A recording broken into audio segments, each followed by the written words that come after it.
Bismillahirrahmanirrahim. Welcome to the next lecture of database system. I hope you are fine and studying well. In this lecture, we discuss about the SQL and the SQL classes in detail. First of all, we start with the history of SQL, and I don't want to waste my time with the history because you can read it easily. कि इसके अंदर कोई भी conceptual चीज़ नहीं है कि जो मैं आप लोगों को कहूँ कि आप लोग को डिटेल के अंदर बताता रहूँ.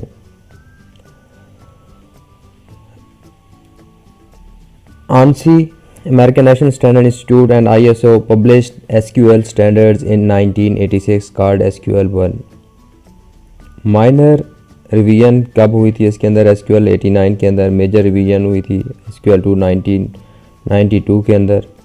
इसी तरह SQL के अंदर क्या आती रही हमारे पास? डिफरेंट चेंजेस आती रही, ठीक है, जिसके अंदर बाद में ऑब्जेक्ट ओरिएंटेड फैसिलिटीज़ ऐड कर दी गई हैं, user defined data types add कर दी गई हैं SQL के अंदर. Most vendors support the standard but have slight variation of their own.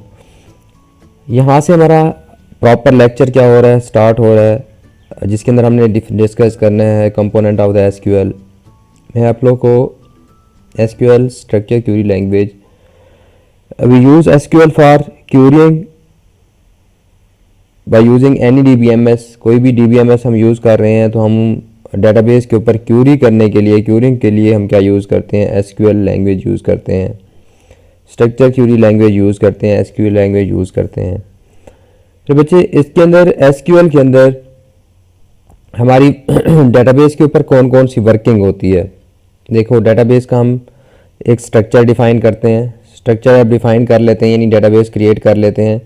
तो उसके बाद हम डेटाबेस के ऊपर क्या करते हैं? कोई ना कोई एक्शन परफॉर्म करते हैं. दूसरा ऑप्शन हो गया, पहले तो हम उसको डिफ़ाइन कर रहे हैं, उसका स्ट्रक्चर बना रहे हैं. दूसरा ऑप्शन है कि हम उसके ऊपर कोई ना कोई एक्शन परफॉर्म कर रहे हैं, कोई ना कोई डेटाबेस हमारी बिल्ड हो चुकी है, उसके बाद हम उसके ऊपर कोई ना कोई क्यूरी कर रहे हैं, ठीक है. इसी तरह हम डेटाबेस के ऊपर क्या लगा सकते हैं? कोई ना कोई रिस्ट्रिक्शन लगा सकते हैं, कोई रूल्स इंप्लीमेंट कर सकते हैं, प्रिविलेजेस डिफाइन कर सकते हैं.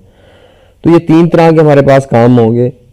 इन तीन तरह के काम के हिसाब से जो SQL की क्यूरीज हैं, SQL की स्टेटमेंट्स हैं, उनको डिफरेंट कंपोनेंट में या डिफरेंट ग्रुप्स में डिवाइड कर दिया गया, ठीक है. अब इन ग्रुप्स में हमारे पास कौन से ग्रुप्स थे? एक पहला हमारा ग्रुप है data definition language DDL, then data manipulation language DML, authorization language grant privileges to the user, user को प्रिविलेजेस असाइन करने के लिए.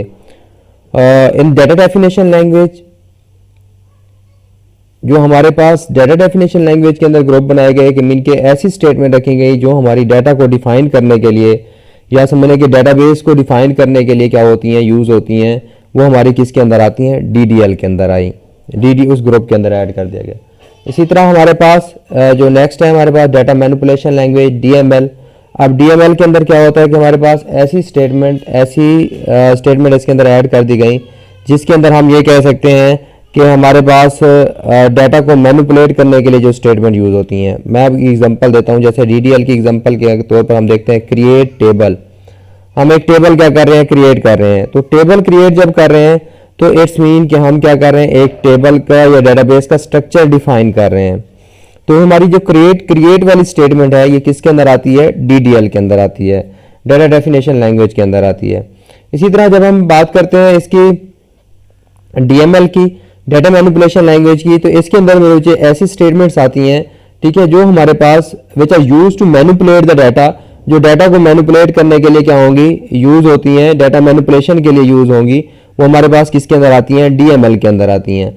तो DDL एंड DML, ठीक है, are the components of SQL. तो ये बेसिकली हमारे पास क्या है? SQL के कंपोनेंट्स हैं, ठीक है. इसके अंदर हमने इन कंपोनेंट्स को, ठीक है, आगे भी मजीद डिफाइन करते हैं कि किस तरह हमारे पास ये कौन कौन से कंपोनेंट्स हैं.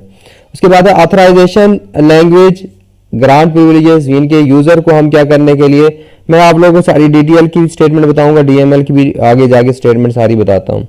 इसके बाद हम डेटाबेस के ऊपर जो यूज़र बनाते हैं, जो यूज़र यूज़ कर रहे होते हैं, उसको हम प्रिविलेज देते हैं, ठीक है. हमारे पास किसके अंदर आते हैं? जैसे कि फॉर एग्जांपल मैं कहता हूँ कि एक यूज़र टेबल क्रिएट कर सकता है, तो मैं उसको क्या कर रहा हूँ? प्रिविलेज असाइन कर रहा हूँ किसकी? क्रिएट टेबल की. इसी तरह हमारे पास अगर मैं कहता हूं कि एक जो मेरा यूजर है वो अपडेट कर सकता है, यानी उसको मैं एक प्रिविलेजेस असाइन कर रहा हूं, अलाउ कर रहा हूं अपडेट करने के लिए, तो ये हमारे पास प्रिविलेजेस कहलाती हैं। इसी तरह मैं कहता हूं मैं उसको रिवोक कर देता हूं, रोकता हूं किसी चीज से, कि सपोज मैंने उसको पहले असाइन किया हुआ था कि वो अपडेट कर सकता है, बाद में मैं उसको क्या कर देता हूं, रिवोक कर देता हूं, मना कर देता हूं कि वो हमारे पास मेरे जो डेटाबेस है, क्योंकि बंदा तो नहीं बैठा ना बाई फेस उसको मना करता रहे, तो हमने कोई ना कोई रूल्स इंप्लीमेंट करने हैं, तो जो हमारे पास मैं उसको रिवोक करता हूं कि जी ये अपडेट नहीं कर सकता। तो इस तरह की जो मेरे पास स्टेटमेंट है, ठीक है, जो ग्रांट की हो गई या रिवोक की हो गई, ग्रांट प्रिविलेजेस, रिवोक प्रिविलेजेस, ठीक है, ये किसके अंदर आती हैं, डीसीएल के अंदर आती हैं, बेसिकली डाटा कंट्रोल लैंग्वेज। तो हमारे पास तीन ग्रुप हमने डिस्कस किए, DDL data definition language, DML data manipulation language and DCL data control languages. ठीक है मेरे बच्चे, ये कोई अलग-अलग से कोई लैंग्वेज नहीं है, these are the parts of SQL. SQL को हम क्या कर रहे हैं, समझ लें कि उसके वर्किंग के हिसाब से उसके क्या बना दिए, स्टेटमेंट्स के ग्रुप्स बना दिए गए हैं। ठीक है, होप्सो आप लोगों को इनकी समझ भी आ गई होगी कि हमारे पास किस तरह की ये ग्रुप्स हैं या कंपोनेंट्स हैं। Relational database architecture, separate the external logical, ये हम पढ़ चुके हैं, 3 लेवल आर्किटेक्चर मैं आप लोगों को पीछे क्लास के अंदर पढ़ा चुका हूं। Separate the external logical and internal models, base tables indexes from logical level, index are B plus tree or B tree, ठीक है, मेंटेन बाय द सिस्टम। जो हम क्या कर रहे हैं, इंडेक्सेस यूज कर रहे हैं, बी प्लस ट्री यूज कर रहे हैं या बी ट्री यूज कर रहे हैं, तो वो भी हमारे पास क्या है, रिलेशनल डेटाबेस आर्किटेक्चर के अंदर मेंटेन होते हैं। कैसे, हम अब आगे जाके इसकी मजीद डिटेल के अंदर देखते हैं कि रिलेशनल व्यूज एक्सटर्नल लेवल्स होते हैं, are drive from the base table. जो हमारा बेस टेबल होता है जिसके अंदर हमारे पास इनके डाटा स्टोर है, ठीक है, वो हमारे जो एक एक्सटर्नल लेवल होता है, व्यूज होते हैं, यानी हर यूजर के लिए हम अलग व्यू बना देते हैं, बजाय ये कि हम हर यूजर के लिए अलग टेबल बनाएं या अलग डेटाबेस बनाएं, हम टेबल वही सेम रखते हैं। अब जिस यूजर को जो डाटा चाहिए, ठीक है, उसके मुताबिक हम उसको क्या कर लेते हैं, प्रिविलेजेस असाइन कर देते हैं, यानी उसके व्यूज बना देते हैं। ठीक है, वो सिर्फ उसको वही डाटा हमें नजर आता है, इनकी सारा डाटा हमारे सारे यूजर को नजर नहीं आ रहा होता। ये मैं पहले व्यू के आगे हम डिटेल में पढ़ेंगे कि व्हाट आर द व्यूज हमारे पास क्या होते हैं और क्यों यूज करते हैं। ठीक है, user see the views are base tables are combination, यानी यूजर होता है जब वो क्यूरी कर रहा होता है, या तो उसको पूरा हम बेस टेबल दिखा रहे होते हैं या सिर्फ क्या दिखा रहे होते हैं, उसको व्यूज दिखा रहे होते हैं। कि हमारे पास जो हमने डिफाइन किया होता है कि सपोज मैंने एक टेबल बनाया हुआ है स्टूडेंट का, उसके अंदर मैंने कहा कि स्टूडेंट आईडी है, रोल नंबर है, एड्रेस है, फोन नंबर है। मैं एक यूजर के लिए मैं कहता हूँ नहीं, उसको सिर्फ क्या नजर आना चाहिए, स्टूडेंट का नेम और रोल नंबर नजर आना चाहिए। दूसरा यूजर है, मैं कहता हूँ उसको स्टूडेंट को रोल नंबर और नेम और एड्रेस 3 चीजें नजर आनी चाहिए। तीसरा यूजर के लिए मैं डिफाइन कर देता हूँ कि जैसे हमारे पास मैं कहता हूँ कि जो मेरे क्लैरिकल स्टाफ है या एडमिन स्टाफ है, उसको क्या सारी चीजें नजर आनी चाहिए।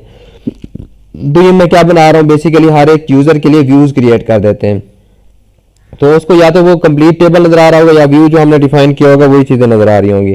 ठीक है, इसी तरह हमारे पास user see the views are base tables are combination, internal level files हमारे पास SQL supports dynamic database definition can modify the structure easily. हम इसका स्ट्रक्चर क्या कर सकते हैं, मॉडिफाई कर सकते हैं, उसके अंदर चेंजिंग आइज ले सकते हैं।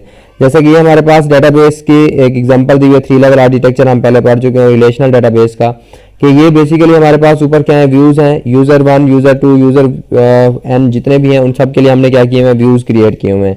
यूजर 1 को जो है ना व्यू 1 नजर आ रहा है और व्यू यूजर 2 जो है व्यू 2 भी देख सकता है। इसी तरह यूजर 2 जो है वो व्यू 3 सिर्फ बी वाला व्यू जो उसके लिए डिफाइन किया वो देख सकता है। ठीक है, इसी तरह हमारे यूजर जो कौन सा है, यूजर 3 है। ठीक है, ये हमने सबके लिए क्या बनाए हुए हैं, एक्सटर्नल लेवल के ऊपर व्यूज क्रिएट किए हुए हैं। व्यूज क्या होते हैं, कैसे क्रिएट करते हैं, हमने आगे जाके क्रिएट करने हैं। इसी तरह बेस टेबल है हमारे पास, इंडेक्स बेस टेबल 2 इंडेक्स, ये हमारे पास बेस टेबल 3, ये हमारे पास क्या है, कंसेप्चुअल लेवल है। ठीक है, ये हमारा एक्सटर्नल लेवल है, ये हमारा क्या है, कंसेप्चुअल लेवल है। नीचे हमारे पास क्या है, यानी जहां पे हमने उसको जिस तरह डिफाइन किया हुआ है। इसके बाद हमारा फिजिकल डाटा इंडिपेंडेंस, ये हमारे पास इंटरनल लेवल है जहां पे एक्चुअल में हमारा डाटा स्टोर है, फाइल 1 फाइल 2 फाइल 3 फाइल्स की सूरत में हमारे पास क्या है, वहां पे डाटा मौजूद है। तो ये हमारे पास हमने 3 लेवल आर्किटेक्चर पढ़ा था कि हमारे पास इंटरनल लेवल है, कंसेप्चुअल लेवल या लॉजिकल लेवल जिसको कहते हैं। ठीक है, इसी तरह एक्सटर्नल लेवल है हमारे पास। अब इनकी हमारे पास डिपेंडेंसी भी पड़ी थी, लॉजिकल डाटा इंडिपेंडेंस मीन कि अगर हमारे पास व्यू के अंदर कोई चेंज आती है तो हमारे पास उसके कंसेप्चुअल लेवल के ऊपर कोई फर्क नहीं पड़ेगा। इसे हम क्या कहते हैं, या कंसेप्चुअल लेवल में कोई चेंज आती है तो उसके व्यू के ऊपर कोई फर्क नहीं पड़ना चाहिए, इसको हम क्या कहते हैं, लॉजिकल डाटा इंडिपेंडेंस। इसी तरह अगर हम किसके अंदर लेके आते हैं, कोई भी फिजिकल लेवल के ऊपर यानी यहाँ पे हमारे पास फिजिकल इंटरनल लेवल के ऊपर स्ट्रक्चर उसका कोई चेंज होता है तो उसके कंसेप्चुअल लेवल के ऊपर कोई फर्क नहीं पड़ेगा, या कंसेप्चुअल लेवल पे ऊपर की चेंजिंग आती है तो उसके फिजिकल डाटा के ऊपर कोई फर्क नहीं पड़ेगा। इसे हम क्या कहते हैं, फिजिकल डाटा इंडिपेंडेंस। तो ये हम पहले पढ़ चुके हुए हैं। तो हमारे पास ये DDL की कमांड्स हैं, जैसे मैंने आप लोगों को बताया कि DDL commands are use to define the structure of the database और the structure of the table. जो हमारे पास जिसके अंदर स्ट्रक्चर के अंदर कोई चेंजिंग आ रही होगी, डाटाबेस के स्ट्रक्चर के अंदर क्या चेंजिंग आ रही होगी जिस वजह से, तो वो मेरी सारी कमांड्स क्या कहलाती हैं, DDL की कमांड्स कहलाती हैं, डाटा डेफिनेशन लैंग्वेज की कमांड कहलाती हैं। जैसे फॉर एग्जांपल मेरे बच्चे, अभी आप लोगों ने देखने जाना है क्रिएट टेबल, हम नया टेबल क्रिएट कर रहे हैं, तो इसका मतलब हम टेबल डाटाबेस का स्ट्रक्चर क्या कर रहे हैं, चेंज कर रहे हैं, उसके अंदर एक नया टेबल ऐड हो रहा है। ठीक है, इसी तरह क्रिएट इंडेक्स, हम इंडेक्स क्रिएट कर रहे हैं, तो ये भी हमारे पास एक डाटाबेस के स्ट्रक्चर के अंदर क्या आ रही है, चेंजिंग आ रही है। ठीक है, तो हमारे पास इसी तरह अल्टर टेबल, टेबल को हम अल्टर कर रहे हैं, जो हमारे पास पहला टेबल मौजूद था उसको हम तो उसके अंदर कोई तब्दीली लेके आ रहे हैं, तो ये मेरे पास क्या है, ये भी डाटाबेस का स्ट्रक्चर चेंज हो रहा है जो हमने डिफाइन किया हुआ है, कंसेप्चुअल लेवल लॉजिकल डिजाइनिंग की हुई है उसकी। ठीक है, तो वो हमारे पास क्या है, उसके अंदर जो चेंजिंग आ रही है, तो उस किस कमांड की वजह से, इन सारी कमांड्स की वजह से उनके अंदर चेंजिंग आ रही है, तो हमारी क्या कहलाती हैं, वो DDL की कमांड्स कहलाती हैं। इसी तरह रीनेम द टेबल, टेबल को क्या करना है, रीनेम करना है, तब भी उसके स्ट्रक्चर के अंदर चेंजिंग आ रही है। ठीक है, अब आप लोग खुद से सोचें कि रीनेम कर रहे हैं तो हमारे पास टेबल चेंज हो रहा है, इसका मतलब डाटाबेस का स्ट्रक्चर क्या हो रहा है, चेंज हो रहा है। इसी तरह ड्रॉप टेबल, एक टेबल को डिलीट कर दिया तब भी डाटाबेस के स्ट्रक्चर के अंदर, मैं बार बार वर्ड यूज कर रहा हूँ, स्ट्रक्चर ऑफ द डाटाबेस। ठीक है, हमारे पास the commands that effects the structure of the database, ठीक है, हमारे पास lie in the DDL group of the SQL, हमारे पास कहाँ पे होती हैं, वो SQL के DDL के ग्रुप के अंदर होंगी। इसी तरह ड्रॉप इंडेक्स, जो हमारे पास इंडेक्स अगर हमने क्रिएट किया उसको ड्रॉप किया तब भी हमारे पास क्या है, उसके स्ट्रक्चर के अंदर चेंजिंग आ रही है। इसी तरह व्यू क्रिएट कर रहे हैं तो जो डाटाबेस का बेसिक स्ट्रक्चर है हमारे पास उसके अंदर क्या आ रही है, चेंजिंग आ रही है। तो ऐसी तमाम कमांड्स मैं भी आप लोगों को DDL की इसी तरह DML की बताऊंगा, तो उसके अंदर हम देखेंगे कि उसके अंदर कोई स्ट्रक्चर के अंदर चेंजिंग नहीं आ रही होगी, स्ट्रक्चर सेम रहेगा, सिर्फ हमारे पास क्या होगा, हम डाटा के अंदर चेंज आ सकते हैं लेकिन डाटाबेस का स्ट्रक्चर चेंज नहीं होगा DML की वजह से। लेकिन ये जो हम पढ़ रहे हैं ये सारी इनकी वजह से क्या हो रहा है, स्ट्रक्चर चेंज हो रहा है। अब आप लोग को इनका डिफरेंस देखेंगे तो आप लोगों को क्या हो जाएगा, क्लियर हो जाएगा। जब मैं आप लोगों को इसी तरह अभी हम DDL की पढ़ेंगे तो नेक्स्ट लेक्चर के अंदर हम DML की सारी कमांड पढ़ेंगे। ठीक है, तो आप लोगों को क्या हो जाएगा, क्लियर हो जाएगा।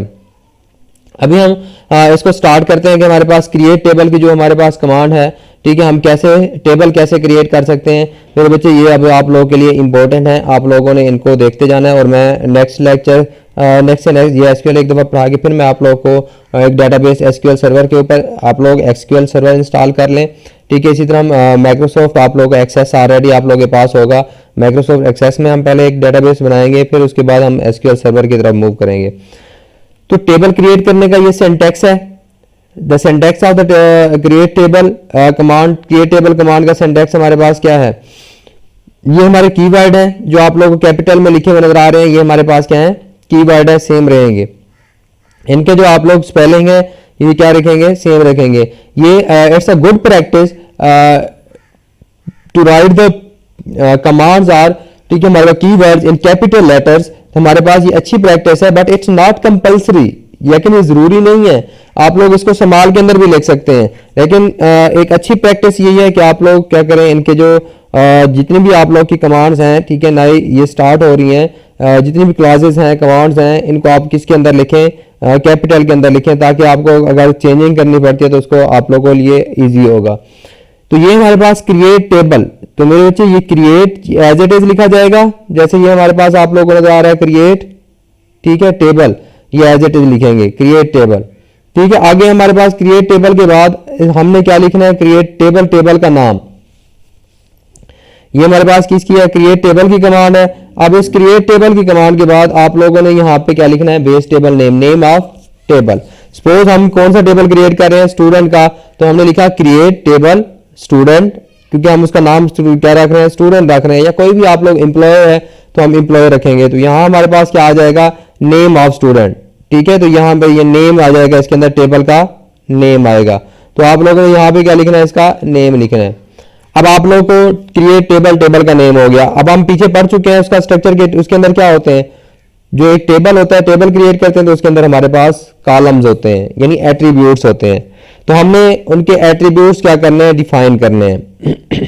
ठीक है, हमारे पास मेरे बच्चे ये गौर से मेरी बातें सुननी है, ठीक है। रिमेंबर दैट टेबल कंटेन, ठीक है, हमारे पास एट्रीब्यूट्स और कॉलम्स। टेबल के अंदर क्या होते हैं, एट्रीब्यूट्स और कॉलम्स होते हैं। आगे हमने उन कॉलम्स को डिफाइन करना है। सपोज हमने अभी एग्जांपल लिया स्टूडेंट की, तो मैं यहाँ पे लिखूंगा क्रिएट टेबल स्टूडेंट। जैसे आगे एग्जांपल भी दी हुई है आप लोगों को, अभी इसका सिंटैक्स समझ लें तो मैं आगे एग्जांपल के साथ बताता जाऊंगा। यहाँ पे मैंने कॉलम क्रिएट करने हैं। सपोज मैंने यहाँ पे क्रिएट करना है रोल नंबर, तो मैं यहाँ पे क्या लिख दूंगा, उसका नाम रोल नंबर, एट्रीब्यूट का नाम, ठीक है। उसके बाद उसकी क्या लिखनी होती है, डाटा टाइप। तो यहाँ पे आप लोग क्या लिखेंगे, उसकी डाटा टाइप। जैसे हमारे पास क्या है, उसकी डाटा टाइप, अगर मैं रोल नंबर ले रहा हूं, मैं कहता हूं नंबर टाइप का होना चाहिए, तो इसकी डाटा टाइप के आगे क्या लिख दूंगा, नंबर, ठीक है। आगे ये जो आप लोग ये ब्रैकेट नहीं लगानी, ये जो आप लोग को ये ब्रैकेट लिखी हुई है, ये सिर्फ समझाने के लिए है कि हमारे पास हम कंस्ट्रेंट लगा सकते हैं, ठीक है। जब भी कोई कॉलम क्रिएट कर रहे हैं तो उस कॉलम के ऊपर कोई ना कोई रूल्स इंप्लीमेंट कर सकते हैं। फॉर एग्जांपल ये रूल्स इंप्लीमेंट कर सकते हैं कि मैं कहता हूं जो रोल नंबर है वो क्या होना चाहिए, नॉट नल, नॉट यानी कोई उसको खाली नहीं छोड़ सकता, नल नहीं होना चाहिए। इसी तरह मैं कहता हूं कि मैं ये डिफाइन कर देता हूं कि मेरे पास, ठीक है, ये जो रोल नंबर है इसको प्राइमरी की बनाना चाहता हूं, तो प्राइमरी की भी बना सकते हैं। तो मेरे कंस्ट्रेंट जब हम इंप्लीमेंट करते हैं, दो तरह से हम इंप्लीमेंट कर सकते हैं, ठीक है। एक हमारे पास मेरे बच्चे कॉलम लेवल कंस्ट्रेंट होते हैं, ठीक है। क्या होते हैं हमारे पास, कॉलम लेवल कंस्ट्रेंट होते हैं कि जब हम कॉलम बना रहे हैं तो उसके साथ ही हम उसको क्या कर दें, डिफाइन कर दें, तो उसे हम कहते हैं कॉलम लेवल कंस्ट्रेंट। एक होता है टेबल लेवल कंस्ट्रेंट, जब हम एक क्या कर लें, टेबल बना, पूरा टेबल क्रिएट कर लें, मीन के क्रिएट टेबल, उसके बाद कॉलम, कॉलम की डाटा टाइप, फिर दूसरा कॉलम, उसकी डाटा टाइप, तीसरा कॉलम, उसकी डाटा टाइप। जब हम पूरे कॉलम बना रहे हैं उसके एंड में कंस्ट्रेंट लगाएं, तो उसे हम क्या कहते हैं, टेबल लेवल कंस्ट्रेंट, ठीक है। तो हम एंड में जब आगे मैं आप लोगों को बताऊंगा, हमारे पास कंस्ट्रेंट पढ़ाऊंगा डिटेल के अंदर, तो हमारे पास टेबल लेवल भी होते हैं, कॉलम लेवल भी होते हैं, ठीक है। तो ये भी आप लोगों ने देखना है कि हमें कॉलम में बनाया, उसके ऊपर जैसे इस तरह की कोई कंस्ट्रेंट लगा सकते हैं, ठीक है। नॉट नल, नल यानी इसका मतलब खाली हो सकता है, नॉट नल यानी उसको हम एम्प्टी नहीं छोड़ सकते, हर हाल में वैल्यू एंट्री करनी पड़ेगी, ठीक है। डिफॉल्ट यानी हमारे पास उसकी कोई ना कोई डिफॉल्ट वैल्यू दे सकते हैं, जैसे हम कहते हैं अगर कोई वैल्यू एंटर ना करें तो ऑटोमेटिकली कौन सी वैल्यू आ जानी चाहिए, यूनिक, ठीक है। उसको अगर यूनिक बनाना है, मीन के दो वैल्यू सेम ना हो सके उसके अंदर किसी भी कॉलम में। इसी तरह चेक, चेक कंस्ट्रेंट लगा सकते हैं, प्राइमरी की कंस्ट्रेंट लगा सकते हैं। इसी तरह पे कॉमा, एक कॉलम हमने क्रिएट कर लिया, उसके ऊपर हमने कोई ना कोई कंस्ट्रेंट लगाने थे तो लगा दिए, नहीं लगाने तो छोड़ दें, कॉमा, फिर उसके बाद कॉलम 2 और उसकी डाटा टाइप। इसी तरह कॉमा, फिर कॉलम 3 एंड उसकी डाटा टाइप, सो ऑन। अगले स्लाइड के ऊपर मैं इसकी आप लोगों को एग्जांपल भी समझा दूंगा। इसी तरह अगर आपने ये सारे कॉलम क्रिएट कर रहे हैं, ये ब्रैकेट्स नहीं आएंगे मेरे बच्चे, मैं आप लोगों को फिर बता रहा हूँ कि ये वाली जो ब्रैकेट्स हैं ये वाली आएगी, ये इस कॉलम के टेबल नेम के बाद जब कॉलम के स्टार्ट करेंगे तो ये ब्रैकेट आएगी, ठीक है। ये इसका सिंटैक्स है। तो इसी के बाद हमारे पास ये वाली नहीं आएंगी, ये सिर्फ समझाने के लिए आप लोगों को लिखी हुई है। तो इसके बाद हमारे पास टेबल कंस्ट्रेंट, अगर हमने ये सारे कॉलम क्रिएट कर लिए, एंड में कोई कंस्ट्रेंट लगाने हैं, जैसे हम टेबल लेवल कंस्ट्रेंट प्राइमरी की बना सकते हैं, किसी को फॉरेन की बना सकते हैं, यूनिक का, चेक का एंड में भी लगा सकते हैं, ठीक है। उसके बाद स्टोरेज स्पेसिफिकेशन, अगर आपने कोई स्टोरेज स्पेसिफिकेशन भी लगानी है, जैसे कि अभी आप लोगों को एग्जांपल दूंगा तो आप लोगों को क्रिएट टेबल की एग्जांपल आ जाएगी। उससे पहले कि we move to the example of the create table, we must need to know about the identifiers and the data types of the SQL। SQL के हमें डाटा टाइप्स और आइडेंटिफायर्स का पता होगा तो हम क्रिएट टेबल आसानी से क्या कर सकते हैं, क्यूरी इंप्लीमेंट कर सकते हैं। हमने सिंटैक्स देख लिया, हमने उसके अंदर देखा कि हमें क्या चाहिए, डाटा टाइप्स चाहिए, ठीक है। मीन के डाटा टाइप्स चाहिए और कॉलम के नेम हम रखते हैं, तो हम उन कॉलम के नेम कैसे रखेंगे और कौन कौन सी डाटा टाइप्स हम यूज़ कर सकते हैं किस मकसद के लिए, तो ये हमारे लिए समझना जरूरी है। हम उसको क्या कर लेते हैं, पहले अंडरस्टैंड कर लेते हैं। No SQL keyword may be use, कोई भी एसक्यूएल का कीवर्ड यूज आइडेंटिफायर के तौर पर नहीं यूज होगा। जैसे आप लोगों ने प्रोग्रामिंग के अंदर वेरिएबल्स पढ़े होंगे, वेरिएबल्स के नाम देने के असूल हैं, इसी तरह इसके अंदर भी हैं। Table name must be unique with in the database, यानी एक डेटाबेस के अंदर दो टेबल सेम नेम से नहीं हो सकते, ठीक है, ये याद रखिएगा। For each column the user must specify a name that is unique with in the table, यानी एक टेबल के अंदर दो कॉलम सेम नेम के नहीं हो सकते, with in a table, with in a database नहीं। मेरे बच्चे जैसे मैं एक टेबल क्रिएट कर रहा हूं स्टूडेंट का, दूसरे का टेबल क्रिएट कर रहा हूं एम्प्लॉय का, स्टूडेंट वाले टेबल में भी एक कॉलम का नाम रख रहा हूं नेम, और एम्प्लॉय वाले टेबल में भी कॉलम का नाम रख रहा हूं नेम। इट्स पॉसिबल, ये हम कर सकते हैं, ठीक है, it's legal. But if you define, ठीक है, two columns with same name in a single table, यानी एक ही टेबल के अंदर हम क्या कर रहे हैं, उसको डिफाइन कर रहे हैं, तो it's wrong. For example student table contain name, A column name and the second column also a name, यानी उसका क्या है, दो मैं टेबल के कॉलम क्रिएट कर रहा हूँ एक टेबल के अंदर, उसका नाम भी नेम रख दिया, दूसरे का नाम भी क्या रख दिया, नेम रख दिया, ठीक है। या एक का नाम मैं क्या रख दिया, रोल नंबर, और दूसरे का फिर दोबारा मैंने रोल नंबर। तो एक कॉलम, एक टेबल के अंदर दो कॉलम सेम नेम से नहीं हो सकते, बट एक डेटाबेस के अंदर दो कॉलम सेम नेम से हो सकते हैं, यानी एक टेबल के अंदर सेम नेम है, दूसरे टेबल में वो टेबल डिफरेंट हो जाएगा, डेटाबेस क्या होगी, सेम होगी। बट रिमेंबर दैट, ठीक है, table name must be unique within a database. It's mean कि हमारे पास no one table contain the duplicate name of the table, यानी एक टेबल के अंदर, जैसे एक डेटाबेस के अंदर दो हमारे पास डुप्लीकेट नेम नहीं हो सकते, ठीक है। तो अब हमारे पास आप लोगों ने देखनी है डेटा टाइप्स हमारे कौन सी होती हैं मेरे बच्चे। यहाँ पे each column must have a data type specified, यानी हर कॉलम के जो भी आप क्या बनाओगे, कॉलम बनाओगे, तो उसके लिए आप लोगों ने क्या देनी है, उसकी डेटा टाइप देना जरूरी है। Standards include various numeric types, हमारे पास काफ़ी सारी न्यूमेरिक टाइप्स ही होंगी, फिक्स लेंथ होंगी एंड वेरिइंग लेंथ, ठीक है। ये हमारे पास करैक्टर स्ट्रिंग्स, बिट स्ट्रिंग हमारे पास होंगी and user defined data types, इस तरह यूजर डिफाइंड डेटा टाइप्स भी हो सकती हैं। Available data types very from DBMS to DBMS, हमारे जो डेटाबेस मैनेजमेंट सिस्टम है वो हमारे पास डिफरेंट डेटा टाइप्स को क्या करते हैं, सपोर्ट करते हैं। फॉर एग्जांपल अगर हम एसक्यूएल सर्वर यूज कर रहे हैं, तो एसक्यूएल सर्वर हमारे पास कुछ डेटा टाइप को सपोर्ट करता होगा, इसी तरह हमारे जो और उनके डेटा टाइप्स के नेम्स हो मे भी चेंज हो। इसी तरह जो हमारे पास ओरेकल अगर यूज कर रहे हैं तो उसके अंदर हो सकता है कि उसके कुछ डेटा टाइप सेम हो, कुछ डेटा टाइप्स के नाम क्या हो, चेंज हो। जैसे एग्जांपल देखें यहाँ पे, ओरेकल टाइप्स इंक्लूड 4 करैक्टर, ठीक है, और आगे हमारे पास क्या है, ये हम उसकी लेंथ दे रहे हैं, एन से मुराद क्या है, लेंथ है। इसी तरह वार 4 2, ठीक है, हमारे पास उसकी लेंथ दे रहे हैं, नंबर, ठीक है। इसी तरह हमारे पास ये हम उसकी क्या बता रहे हैं, टोटल रेंज बता रहे हैं, एन एंड डी, ठीक है, यानी ये डेसिमल पॉइंट है इशारे के बाद, और ये हमारे पास इंटेग्रल पॉइंट है। इसी तरह date and blob binary large objects, ठीक है। इसी तरह एंड अदर्स। इसी तरह DB2, ये भी एग्जांपल देख रहे हैं कि हमारे ये ओरेकल हमें करैक्टर डेटा टाइप ये हमारे सपोर्ट करता है, और वह जो हमारे पास फिक्स लेंथ है, ठीक है, हम उसकी लेंथ क्या कर सकते हैं, फिक्स लेंथ। इसी तरह वारचार 2 ये हमारे पास क्या है, स्ट्रिंग को सपोर्ट करता है, यानी हम उसको क्या देखते हैं, वेरिएबल लेंथ। इस तरह नंबर्स को सपोर्ट करता है, डेट बोल। इस तरह DB2 types include small and database, जो DB2 हमारे पास क्या है, DBMS है, डेटाबेस मैनेजमेंट सिस्टम है, उसके अंदर हमारे पास small int, integer, big int, decimal, number, numeric, real, double, ठीक है, 4 वारचार, लॉन्ग वारचार, ठीक है। इसी तरह हमारे पास ये सारी जो कौन सपोर्ट कर रहा है, ये DB2, ये हमारे पास क्या है, DBMS है। इसी तरह ये हमारे पास DBMS है, ओरेकल जो हमारे पास क्या है, ये इन कुछ को सपोर्ट कर रहा है। अब काफ़ी सारी ऐसी होंगी जो इनके अंदर क्या होंगी, कॉमन होगी। DB क्लॉब, ठीक है, हमारे पास ये हमारे पास बीलॉब, बाइनरी लार्ज ऑब्जेक्ट्स, ये हमारे पास डेट, टाइम, ठीक है, ये सारी हमारे टाइम एंड टाइम स्टैम्प, ये सारे हमारे पास क्या है, डेटा टाइप्स हैं जो DB2 सपोर्ट करता है। इसी तरह SQL server include types of numeric, हमारे पास SQL सर्वर अगर हम यूज करते हैं उसके अंदर न्यूमेरिक है, बाइनरी है, 4 है, वारचार है, वारचार 2 नहीं है, वारचार सपोर्ट करता है। डेट टाइम, डेट टाइम के लिए डेट टाइम हम डाटा टाइप यूज करते हैं, मनी, ठीक है। इसी तरह हमारे पास इमेज एंड अदर्स। इसी तरह एक्सेस, माइक्रोसॉफ्ट एक्सेस जो हम जिसके अंदर पहला हम टेबल बनाएंगे, हमारे पास क्या है, Access support the several types of numbers as well as text, memo, date time, ये हमारे पास क्या है, डेटा टाइप्स हैं। हम इनको डिटेल में देखेंगे ये किस किस का क्या मतलब है। ये हमारे पास different DBMS different data types को सपोर्ट करते हैं। अब यहाँ पे देखें कि नई SQL डेटा टाइप्स हैं, ठीक है, ये SQL की कौन कौन सी डेटा टाइप है जो अभी हमने पढ़ी है सारी, क्योंकि ये तीनों जो हमारे पास हमने DBMS देखे, ओरेकल, DB2 या SQL सर्वर या एक्सेस जितने भी हैं, ये सारे ये SQL को ही क्या करते हैं, यूज़ करते हैं as a host language.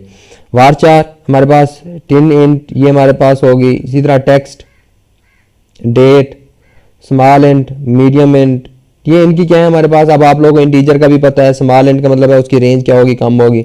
Medium int का मतलब है उसकी रेंज थोड़ी सी बढ़ जाएगी, इंट की रेंज इससे मजीद बढ़ जाएगी, ठीक है। इस तरह बिग इंट, ये स्पेस को बचाने के लिए हमारे पास क्या है, ये सपोर्ट करते हैं। इस तरह फ्लोट है, डबल आप लोगों को पता है, डेसिमल का पता है, date time, time stamp, time, ये टाइम वगैरह स्टोर करने के लिए क्या होते हैं, यूज़ होते हैं। इस तरह ईयर, चार, टिनी ब्लॉब, ठीक है, इस तरह बिलॉब, बाइनरी लार्ज ऑब्जेक्ट, ठीक है। इसी तरह हमारे पास मीडियम बिलॉब हो गया, मीडियम टेक्स्ट हो गया, लॉन्ग, ये सारी हमारे पास क्या है, बूल, ठीक है, बुलियन डेटा टाइप्स होंगी, ऐसा नो वाली। इस तरह बाइनरी, ठीक है, वेरिएबल लेंथ बाइनरी, ये हमारे पास क्या होंगी, ये डाटा टाइप्स क्या है, सपोर्ट करती हैं। अब आप लोगों ने देखना है कि इन्हीं डाटा टाइप्स को हमने क्या करना है, यूज करना है अकॉर्डिंग टू आवर रिक्वायरमेंट्स, अपनी रिक्वायरमेंट्स को देखते हुए, ठीक है, कि हमें किस टाइप की डाटा टाइप चाहिए। अब आप लोग टेबल क्रिएट करने की क्यूरी देखेंगे तो आप लोगों को क्या हो जाएगा, क्लियर हो जाएगा। मेरे बच्चे आप लोग को अभी शायद इजी ले रहे होंगे इन चीज़ों को, मैं आप लोगों को फिर कह रहा हूँ, ठीक है। It's very important for you people that if you want to create any project, ठीक है, and every project contain the database. हमारे पास हर प्रोजेक्ट की क्या होगी, कोई ना कोई डाटाबेस होगी अब, ठीक है। विदाउट डाटाबेस हमारे पास क्या है, कोई भी प्रोजेक्ट आप लोगों को नहीं मिलेगा। हाँ, नेटवर्क्स के प्रोजेक्ट शायद में भी मिल जाएं, ठीक है, लेकिन आप लोगों का जो जितने भी प्रोजेक्ट्स होंगे, ठीक है, जबकि कोई सॉफ्टवेयर क्रिएट कर रहे हैं या सिस्टम बना रहे हैं तो वो डेटाबेस साथ होगी, ठीक है। और आप लोगों का एग्जाम में भी आप लोगों का हो सकता है मैं ओपन बुक आप लोगों का एग्जाम लूँ। क्रिएट टेबल स्टूडेंट, ठीक हो गया। अब हमारे पास creating the table for the university, जैसे हम पीछे शुरू से ये एग्जांपल लेते आ रहे हैं तो इसलिए यहाँ पे ये create table as it is, ये स्टूडेंट जो हमारे पास टेबल का नेम है, ठीक है, हम ये टेबल क्या कर रहे हैं, क्रिएट कर रहे हैं। और इसके बाद ये ब्रैकेट स्टार्ट होगी, इसके बाद आप लोगों ने लिखना है यानी उसका कॉलम का नेम, आप लोगों ने अपनी मर्जी से कॉलम का नेम लिखना है, ठीक है। हमने यहाँ पे रखा स्टूडेंट आईडी, तो इनको रट्टे नहीं लगाने, जो आप लोगों का कॉलम आप लोग आइडेंटिफाई कर चुके होंगे, जो आप लोगों ने डेटाबेस के कॉलम बनाने होंगे वही नाम रखेंगे। ये student ID is the name of column, ठीक है, ये हमारे पास कॉलम और ये हम उसकी डाटा टाइप बता रहे हैं 4, 6, ठीक है। ये जरूरी नहीं है कि आप लोगों ने इनको कैपिटल लिखना है, बट इट्स गुड प्रैक्टिस। मैं आप लोगों को ऑलरेडी बता चुका हूं कि ये हमारे पास जो क्रिएट टेबल के जो कैपिटल में लिखे हुए हैं, ये अच्छी प्रैक्टिस तो जरूर है बट नॉट कंपल्सरी, ठीक है। इसी तरह हमारे पास दूसरा ये कॉमा, दूसरा टेबल है, हम दूसरा कॉलम क्रिएट कर रहे हैं, लास्ट नेम 420 और इसके ऊपर हमने कंस्ट्रेंट लगा दिया नॉट नल, कि ये नल नहीं होगा, लाजमी तौर पर इंटर करना है। इसी तरह फर्स्ट नेम करैक्टर टाइप का है, उसकी लेंथ हमने बताई 20, ये ब्रैकेट में उसकी लेंथ बता रहे हैं कि उसके अंदर कितने करैक्टर मैक्सिमम आ सकते हैं, ठीक है। हमने उसको फिक्स कर दिया कि नॉट नल ये भी खाली नहीं होगा, यानी हर हाल में इंटर करना लाजमी है। इस तरह मेजर, उसका मेजर कौन सा है, करैक्टर टाइप का 10, हमने इसके ऊपर कोई कंस्ट्रेंट नहीं लगाया। क्रेडिट्स स्मॉल इंट, ठीक है, डिफॉल्ट 0, यानी इसका मतलब है कि अगर हम कोई वैल्यू एंटर नहीं करते क्योंकि हमने इसको नॉट नल नहीं किया, इसका मतलब नल भी हो सकती है, तो ऑटोमेटिकली उसको कौन सी वैल्यू दे देगा, 0, ठीक है। ये उसकी डिफॉल्ट वैल्यू हमने सेट की है, ठीक है। जैसे आप लोगों ने काफ़ी सारी जगह पे हम डिफॉल्ट वैल्यू सेट कर देते हैं, जो यहाँ पे हमने उसकी डिफॉल्ट वैल्यू सेट कर दी है। ये जो यहाँ पे हमने कंस्ट्रेंट लगाए थे, जिसको मैं ये टेक कर रहा हूँ, ये मेरे पास क्या थे, कॉलम लेवल कंस्ट्रेंट थे मेरे बच्चे। कॉलम लेवल कंस्ट्रेंट से मुराद ये है कि जो जब हम कॉलम बना रहे हैं, ये कॉलम मैं डिफाइन कर रहा हूँ तो इसके साथ मैंने कंस्ट्रेंट भी लगा दिया, इसे हम कहते हैं कॉलम लेवल कंस्ट्रेंट, ठीक है। एक होता है टेबल लेवल कंस्ट्रेंट, तो जब हम ये सारे कॉलम डिफाइन कर चुके, ये कॉलम हमारे पास डिफाइन हो चुके यहां तक, ठीक है। अभी टेबल कंप्लीट नहीं हुआ, before the completion of table हमने क्या किया, यहां पे हम क्या क्रिएट कर चुके हैं, कॉलम सारे बना चुके हैं, तो हम कंस्ट्रेंट अब लगा रहे हैं। ये कंस्ट्रेंट्स, ये हमें कीवर्ड लिखना पड़ेगा, इनके साथ यहाँ पे कंस्ट्रेंट लिखना जरूरी नहीं है क्योंकि ये साथ ही जिसके ऊपर लग रहा है, ठीक है। टेबल लेवल कंस्ट्रेंट में ये लिखना कंपल्सरी है, कंस्ट्रेंट्स, आप लोग ये कीवर्ड लिखेंगे कंस्ट्रेंट का, फिर कंस्ट्रेंट का नाम रखते हैं कोई ना कोई, ताकि हम बाद में उनको यूज कर सकते हैं। तो ये कंस्ट्रेंट का नेम है, ठीक है, इसका नाम कोई भी रख सकते हैं, ये इतना बड़ा नाम आप लोगों को लग रहा है, परेशान नहीं हो जाना मेरे बच्चे। तो ये हम कंस्ट्रेंट, ये कंस्ट्रेंट का नेम है कि हम क्या कर रहे हैं, उसका नाम रख देंगे स्टूडेंट आईडी पी के, हम इसको स्टूडेंट वाले टेबल में स्टूडेंट आईडी को क्या बना रहे हैं, प्राइमरी की बना रहे हैं, ये इसका नाम रख दिया है कि आप लोग इसका नाम कोई भी रख सकते हैं। तो हम कौन सा कंस्ट्रेंट लगा रहे हैं, यहाँ कंस्ट्रेंट टाइप, जैसे यहाँ पे हमने नॉट नल लगाया है, यहाँ ये कंस्ट्रेंट टाइप क्या लगा रहे हैं, हम इनको कंस्ट्रेंट को डिटेल में डिस्कस करेंगे। तो ये प्राइमरी की, मैं इसको क्या बना रहा हूँ, प्राइमरी की, और कौन से कॉलम को बना रहा हूँ, स्टूडेंट आईडी को, ये ब्रैकेट में हम यहाँ पे लिखेंगे, ठीक हो गया। तो ये हमने क्या लगाया, इसके ऊपर मेरे बच्चे कंस्ट्रेंट लगाया है, ठीक है। आप कॉलम लेवल कंस्ट्रेंट भी लगा सकते हो, टेबल लेवल कंस्ट्रेंट भी लगा सकते हो। अब देखो कि मैंने इसी स्टूडेंट आईडी को अगर क्या बनाना था, प्राइमरी की बनाना था, तो यहाँ पे मैं इस कोमे के बाद जैसे ये मैंने डिफाइन किया था 4 से ब्रैकेट में उसकी लेंथ बता दी थी, तो आगे मैं लिख देता, जैसे ये लिखा है नॉट नल, तो यहाँ पे मैं लिख देता प्राइमरी की। तो ये मेरा table level column level constraint यानी कोई फर्क नहीं है, तो ऑटोमेटिकली स्टूडेंट आईडी क्या बन जानी थी, प्राइमरी की बन जानी थी। तो ये एक सिंटैक्स है, लिखने का तरीका है कि आप लोग इस तरह भी क्वेरी लिख सकते हो, उस तरह भी लिख सकते हो। तो हमने यहाँ पे देखे कि मैंने ये एक टेबल लेवल कंस्ट्रेंट लगाया, तो ये भी वही काम कर रही है, ठीक है। तो यानी हम उसको बता रहे हैं कंस्ट्रेंट, ये कंस्ट्रेंट का नाम है, कोई भी रख सकते हैं। उसके बाद कौन सा कंस्ट्रेंट लगा रहे हैं, प्राइमरी की कंस्ट्रेंट है, ठीक है। ये कंस्ट्रेंट की टाइप है, जैसे ये नॉट नल एक टाइप है, इसी तरह प्राइमरी की एक टाइप है, फॉरेन की एक टाइप है। तो हम कंस्ट्रेंट टाइप और उसके बाद किस कॉलम के ऊपर लगा रहे हैं, हमारे पास स्टूडेंट आईडी, ठीक है। इसी तरह हमारे पास एक और कंस्ट्रेंट लगा रहे हैं इसी टेबल के ऊपर, कंस्ट्रेंट स्टूडेंट, ये उसका नाम आ गया, ठीक है। क्रेडिट्स चेक, ये चेक कर रहे हैं, चेक। हमारे पास यहाँ पे कंस्ट्रेंट की टाइप कौन सी लगा रहे हैं हम, ये उसकी टाइप है, ठीक है। ये चेक जो हम ये लिख रहे हैं कि हमारे पास क्या है, ये उसकी टाइप है कि कौन सा टाइप हम चेक कर रहे हैं। यहाँ हमने वही कंडीशन लगा दी, credits is greater than and equal to 0, जो उसके क्रेडिट्स हैं greater than and equal to 0 होने चाहिए, and credit is less than 150 कि ये चेक करे वैल्यू जो भी हम इंटर करेंगे क्रेडिट्स की, तो वैल्यू जब हम इंटर करने लगे वो चेक करेगा कि क्रेडिट्स की वैल्यू 0 या 0 से बड़ी होनी चाहिए, नेगेटिव में नहीं हो सकती। दूसरा 150 से ज़्यादा नहीं हो सकते। तो ये एक और कंस्ट्रेंट लगा दिया हमने, ठीक है।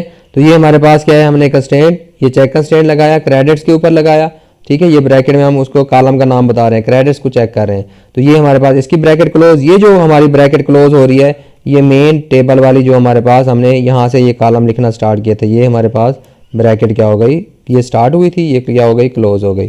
तो ये हमारा एक टेबल क्या हो जाएगा, क्रिएट हो जाएगा। इसी तरह हम एक दूसरा टेबल क्रिएट कर रहे हैं, क्रिएट टेबल फैकल्टी, ठीक है। तो इसके अंदर हमारे पास उसी तरह सेम फैक आईडी, उसकी डाटा हमने कॉलम का नेम लिखा, ठीक है। ये टेबल का नेम है, ये कॉलम का नेम लिखा, और उसके बाद उसकी हम डाटा टाइप बता रहे हैं, नेम, ठीक है। ये कॉलम नेम है, और उसके बाद हमारे पास करैक्टर उसकी डाटा टाइप है, और नॉट नल कंस्ट्रेंट लगा दिया, डिपार्टमेंट हमने उसका, ये हमारे पास कॉलम डिफाइन कर रहे हैं। इसके बाद हमने कंस्ट्रेंट लगाया फैकल्टी फैक आईडी पी के प्राइमरी की, इसके अंदर यानी हम कौन से, ये कंस्ट्रेंट कीवर्ड है, ये उसका नाम है, यहाँ से लेकर यहाँ तक ये उसका क्या है, नेम है, ठीक है। अब हम इस नेम को आगे उसकी टाइप बता रहे हैं कि प्राइमरी की है। यहाँ पे हम ब्रैकेट के अंदर उसको क्या लिखेंगे, किसके ऊपर हम कंस्ट्रेंट लगा रहे हैं कि हमारे पास फैक आईडी के ऊपर लगा रहे हैं, यानी इस कॉलम के ऊपर कंस्ट्रेंट लगा रहे हैं, ठीक है। ये जिसके ऊपर हमने लगाया वो यहाँ पे लिखेंगे।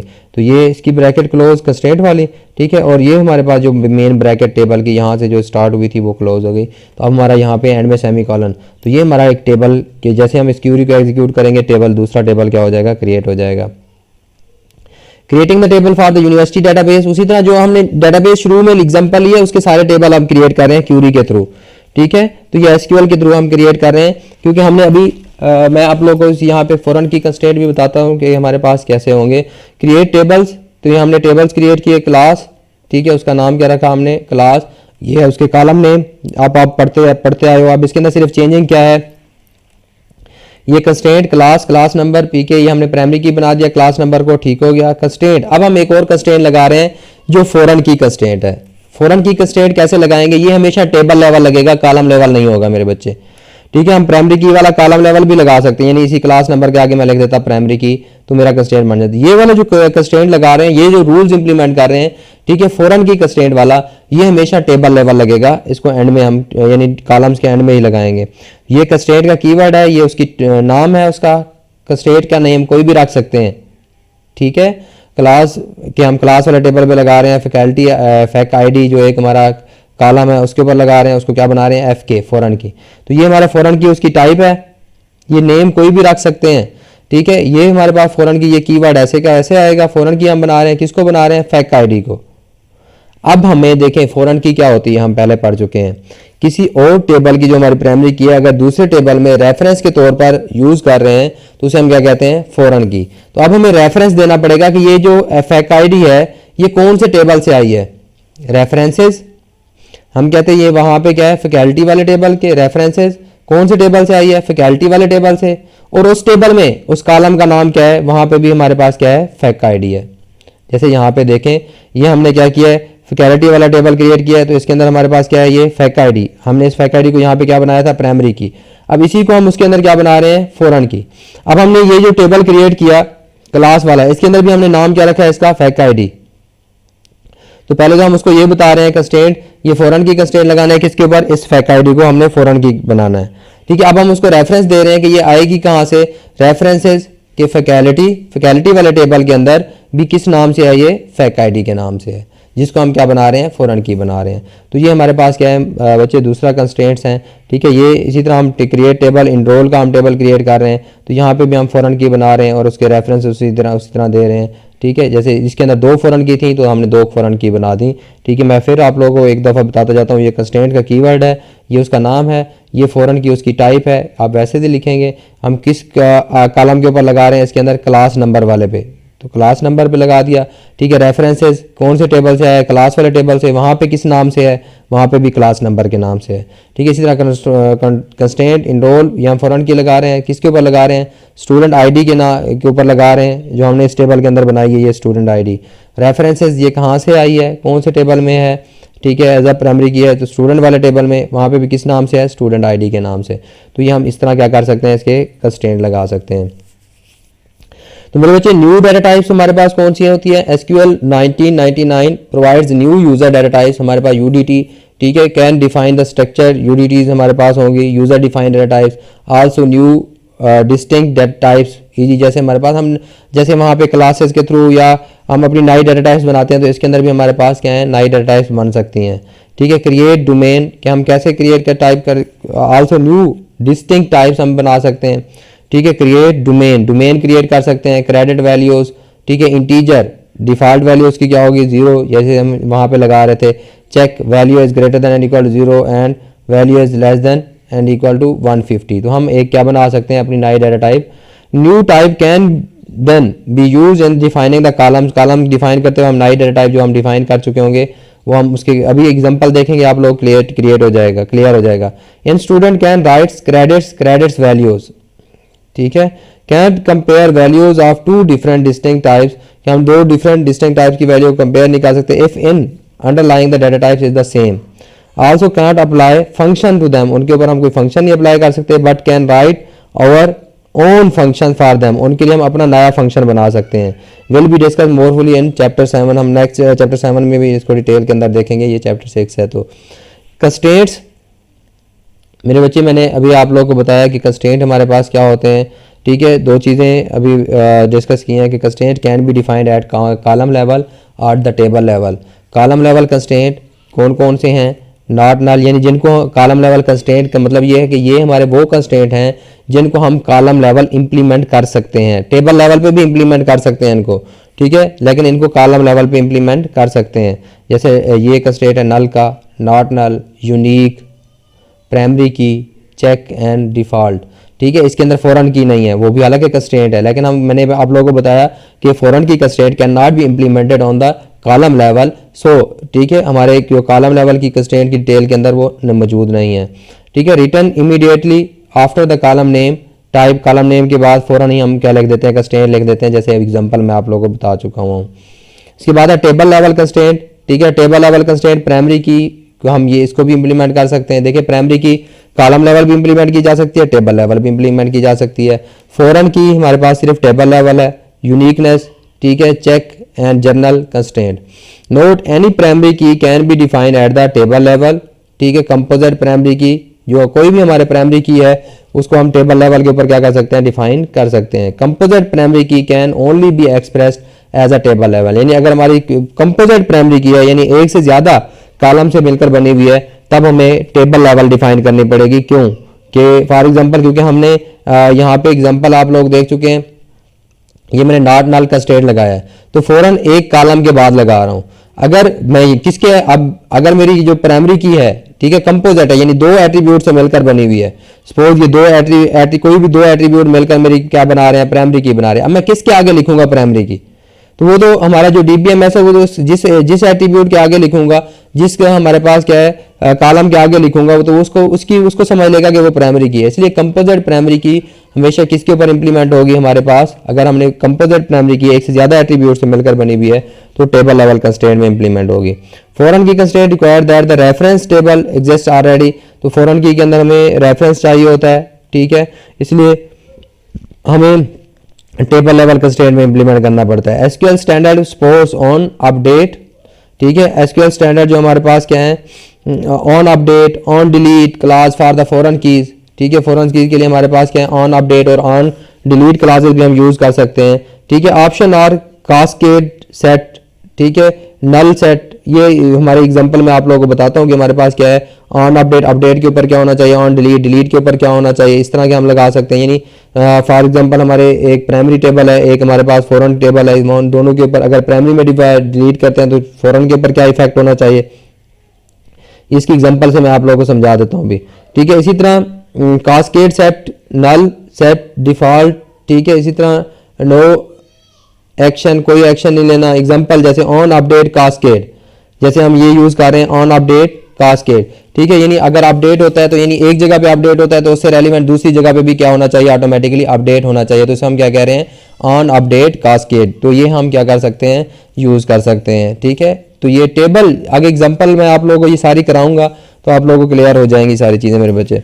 अगर फिर भी कोई कन्फ्यूजन है, I am already available for you people, always available for you people, कि मैं आप लोग के लिए पहले से मौजूद हूँ, ठीक है, या फिर हमेशा मौजूद हूँ। तो आप लोग मुझसे कोई भी सवाल कर सकते हैं। टेबल का uniqueness constraint use to specify the values in the combination of the column must be unique, ठीक है। यानी हमारे पास good for the candidate key, तो हमारे कैंडिडेट की के लिए अच्छा है कि हम यूनिकनेस क्या कर सकते हैं, कंस्ट्रेंट लगा सकते हैं। Constraint can be given a name, constraint का कोई ना कोई नाम रखते हैं। Useful for disabling them at a time, जब हमने क्या करना हो उनको डिसेबल करना हो, ठीक है, हमने तो क्या कर सकते हैं, उनके नेम के साथ कर सकते हैं। Note not all options are supported in all DBMS, ये याद रखिएगा, ये सारे जितने भी ऑप्शन हमने पढ़े हैं ये जरूरी नहीं है कि सारे डीबीएमएस इनको सपोर्ट करें, ठीक है। कुछ डीबीएमएस इनको सपोर्ट कर रहे होंगे, कुछ डीबीएमएस सपोर्ट नहीं कर रहे होंगे। इंडेक्स, इंडेक्सेस क्या होते हैं, indexes can create any number of indexes for the tables. जैसे आप लोगों ने, आपकी बुक है, आप बुक के अंदर देख चुके हो, तो हमारे पास बुक के इंडेक्स देखते हो जिससे आप लोग जल्दी से क्या पहुंच जाते हो, उस पेज के ऊपर पहुंच जाते हो, ठीक है, उस टॉपिक के ऊपर पहुंच जाते हो जो आप लोग सर्च कर रहे होते हो।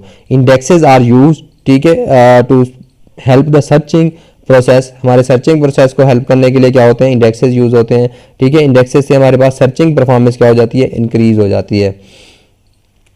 Can create any number of indexes for the table stored in the same file as base table, जैसे बेस टेबल स्टोर है तो वहाँ पे इंडेक्सेस भी स्टोर होते हैं। Facilitate fast retrieval of the records with specific values in a column, ठीक है। जैसे हमारे पास ये मैंने अभी आपको बताया रिट्रीवल या सर्चिंग क्या हो जाती है, इससे फास्ट हो जाती है।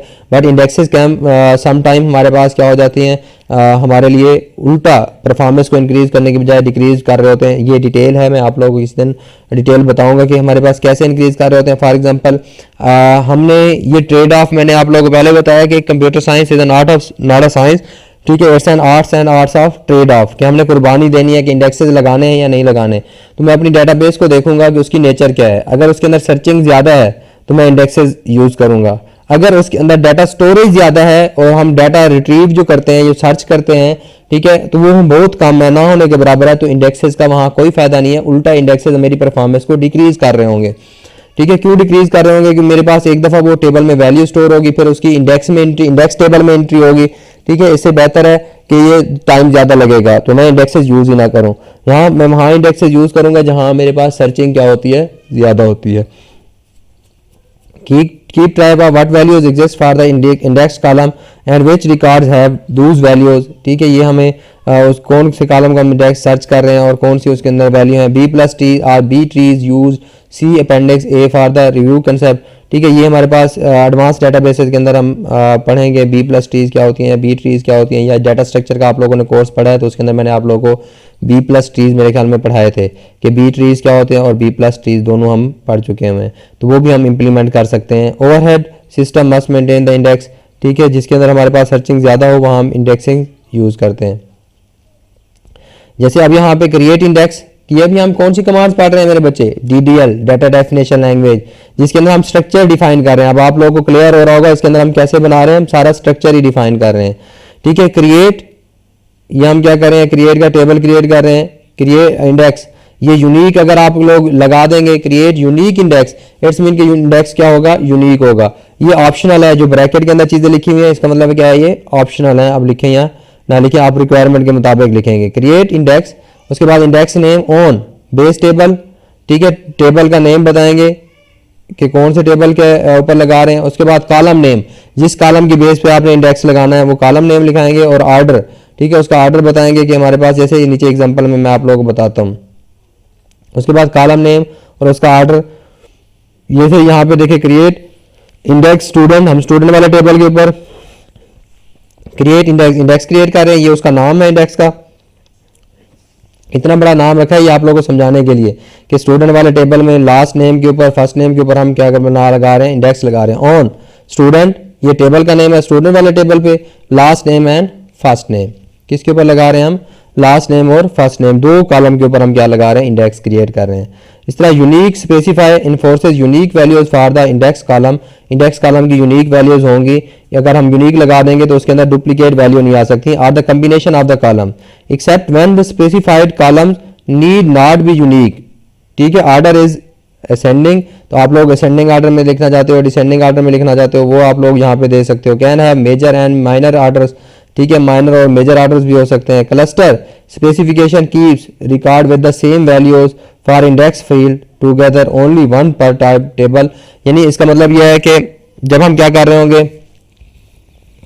रिकॉर्ड रख रहे होंगे, तो हमारे जो क्लस्टर के अंदर उन सारे टेबल इंडेक्सेस का रिकॉर्ड क्या होगा, मौजूद होगा, ठीक है।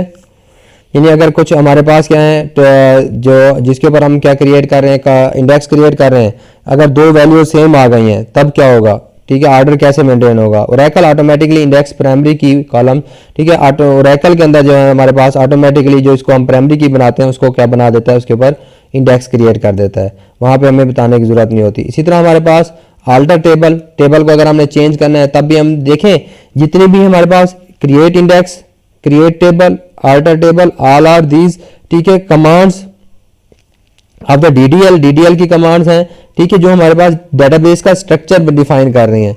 अब यहाँ पे टेबल को हमने आल्टर करना है, to add a new column, आपने एक टेबल पहले से क्रिएट किया हुआ है, उसके अंदर नया कॉलम क्या करना है, ऐड करना है। तो आप क्या लिखेंगे यहाँ पे, आल्टर टेबल, टेबल का नेम, ऐड का कीवर्ड लिखेंगे और उसके बाद कॉलम नेम और उसकी डाटा टाइप, तो नया कॉलम क्या हो जाएगा, उसके अंदर ऐड हो जाएगा।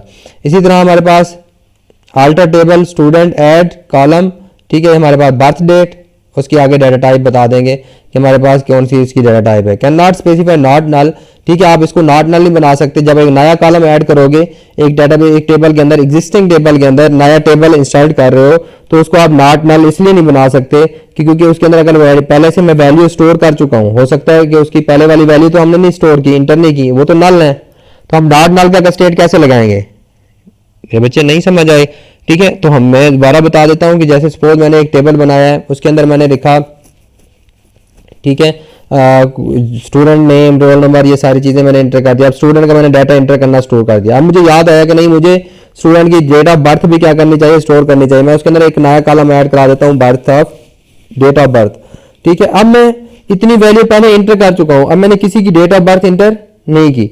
अगर मैं उसको नया कॉलम जो ऐड करा रहा हूं उसको नॉट नल करूंगा तो ऊपर वाली वैल्यू तो उसकी सारी नल है, तो मैं नॉट नल का स्टेट उसके ऊपर नहीं लगा सकता। टू ड्रॉप द कॉलम, एक कॉलम को ड्रॉप कर सकते हैं, ठीक है। तो यही हमारे पास यूज होगी, अल्टर टेबल, टेबल नेम, उसके बाद जैसे यहाँ ऐड कर रहे थे यहाँ पे अब ड्रॉप और आगे ड्रॉप कॉलम, कॉलम का नेम, तो कॉलम क्या हो जाएगा, ड्रॉप हो जाएगा। Alter table student drop column major, major वाला कॉलम हम क्या कर रहे हैं, ड्रॉप कर रहे हैं, ठीक है। To add a constraint add करना है आपने, तो अल्टर टेबल, टेबल को क्या करेंगे, ऐड करेंगे, ठीक है। तो add constraint, alter table, table name, उसके बाद ऐड कंस्ट्रेंट, कंस्ट्रेंट की हमारे पास डेफिनेशन लिखेंगे। कंस्ट्रेंट की डेफिनेशन से मुराद ये है जो आप लोग पहले मैं आप लोगों को बता चुका हूँ, कंस्ट्रेंट कौन सा है, किस कंस्ट्रेंट का नेम और उसकी ये उसकी डेफिनेशन है। टू ड्रॉप अ कंस्ट्रेंट, एक कंस्ट्रेंट को ड्रॉप करना है, आपने कोई रूल लगाया हुआ है उसको ड्रॉप करना है, तो अल्टर टेबल, टेबल का नेम लगाएंगे, उसके बाद ड्रॉप और ड्रॉप कंस्ट्रेंट, कंस्ट्रेंट का नेम, जो हमने पीछे पढ़े हैं ना यहाँ पे। अब आप लोग को आइडिया हो गया होगा कि यहाँ पे हम ये जो डिफाइन कर रहे थे ये कंस्ट्रेंट डिफाइन डेफिनेशन है ये इनकी, तो हमने ये नाम क्यों रखे हैं, तो बाद में अगर हमने इन कंस्ट्रेंट को क्या करना है, ड्रॉप करना है, तो हम ड्रॉप भी कर सकते हैं। तो ये हमारे पास अल्टर टेबल की कमांड हमारे पास आ गई। इसी तरह other changes to the table, table के अंदर हम क्या कर सकते हैं, कोई और चेंजेस भी लेके आ सकते हैं। जैसे हमारे पास रीनेमिंग और टेबल, एक टेबल को रीनेम करना है, रीनेम का कीवर्ड यूज करेंगे, टेबल रीनेम टेबल ये कीवर्ड है। ओल्ड नेम पुराना नेम देंगे, टू न्यू टेबल नेम नया नेम देंगे, तो आप लोगों का टेबल का नेम क्या हो जाएगा, चेंज हो जाएगा। जैसे यहाँ पे देखें rename table faculty to teachers, तो अब हमने उसको किस में तब्दील कर दिया, टीचर में तब्दील कर दिया। ड्रॉपिंग अ टेबल, एक टेबल को ही ड्रॉप करना है, ठीक है। ड्रॉप टेबल, बेस टेबल का नाम बता देंगे तो टेबल क्या हो जाएगा हमारे पास, ड्रॉप हो जाएगा। Dropping an index, drop index और उसका इंडेक्स का नेम, तो हमारा क्या हो जाएगा, इंडेक्स ड्रॉप हो जाएगा। मेरे बच्चे देखें कि अभी जितनी भी मैंने स्टेटमेंट बताई हैं, ठीक है, ये कहाँ से हैं, किसकी हैं, जो एसक्यूएल का एक ग्रुप है। कौन सा ग्रुप है, डीडीएल वाला, डाटा डेफिनेशन लैंग्वेज वाला, यानी ये उसका एक कंपोनेंट है। तो ये उसकी सारी कमांड्स थी जिसके थ्रू हमने ये देखा कि इनके ज़रिए हमारे डेटाबेस का स्ट्रक्चर में तब्दीली आ रही थी। तो वो तमाम स्टेटमेंट्स, तमाम कमांड जो एसक्यूएल की हैं, जिसके थ्रू हमारे पास इफेक्ट कर रही हैं हमारे डेटाबेस के स्ट्रक्चर को, वो किसके अंदर आती हैं, डीडीएल के अंदर आती हैं, डाटा डेफिनेशन लैंग्वेज के अंदर आती हैं। तो होप्स हमारे पास ये आज का लेक्चर हमारा ये किसके ऊपर था, डीडीएल के ऊपर था। डीडीएल में हमने क्या क्या पढ़ा, ठीक है। क्रिएट टेबल की हमने कमांड्स देखी कि हम टेबल कैसे क्रिएट कर सकते हैं, ठीक है। हमने क्रिएट डेटाबेस की एग्जांपल देख ली कि हम डेटाबेस कैसे क्या कर सकते हैं, क्रिएट कर सकते हैं। क्रिएट टेबल हो गया। उसके बाद हमने इंडेक्स क्रिएट करना देख लिया कि इंडेक्स कैसे क्रिएट कर सकते हैं, कंस्ट्रेंट कैसे लगा सकते हैं, ठीक है। और उसके बाद टेबल को अल्टर वगैरह कैसे कर सकते हैं। तो ये हमारे पास किसके हिस्सा हैं, ये सारे डीडीएल का हिस्सा हैं। तो आई होप सो कि आप लोगों के लिए ये लेक्चर बहुत इंपॉर्टेंट होगा, इंफॉर्मेटिव भी था और आप लोगों को समझ भी आई होगी। तो आप लोगों को मैं अगले एक लेक्चर के अंदर ये जब डीडीएल डीएमएल के लेक्चर्स पढ़ा लूँगा तो मैं आप लोगों को प्रॉपर एक डेटाबेस बनाना सिखाऊंगा कि हम डेटाबेस किस तरह बना सकते हैं। तो wish you best of luck for your upcoming lectures and subjects, ठीक है। मेरे बच्चे, आप लोगों को हमेशा की तरह मेरी यही रिक्वेस्ट है आप लोगों से कि दुआओं में याद रखिएगा कि अल्लाह ताला मुझे मेरा फ़र्ज़ अदा करने की तौफीक दे। आप लोग जीते रहें, खुश रहें, फीडबैक देना मत भूलिएगा, कमेंट कीजिएगा, लाइक कीजिएगा। और अगर आप लोगों को लगता है कि इससे किसी और का फ़ायदा हो सकता है तो आप लोग उनसे शेयर ज़रूर कीजिएगा। थैंक यू, अल्लाह हाफिज़।